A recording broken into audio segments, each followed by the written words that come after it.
Hello mga teach! Let's have a quick Preply tip for today. May nagtanong po sa akin kung ano raw ba ang difference ng profile views at profile position. Gaya po ng nakikita nyo po sa aking background, so you can see profile views and profile position. So ganito lang po yan mga teach. Kapag sinabi po nating profile views, ito po yung mga student na nag-view ng profile po natin or nanood po ng ating intro video.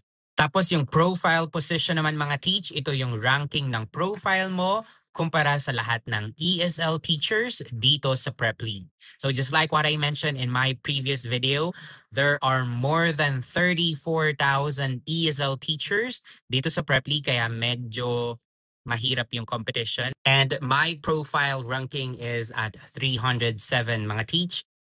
If you want to get trial lessons or if you want to get students or new students on Preply mga teach, kailangan mapataas natin yung profile ranking natin or yung profile position natin. So paano natin gagawin yon? You need to update your profile once in a while. That's all for this video mga teach. If you have questions about Preply, let me know in the comments. And please follow for more tips, tutorials, and opportunities in ESL teaching. God bless everyone. Bye-bye.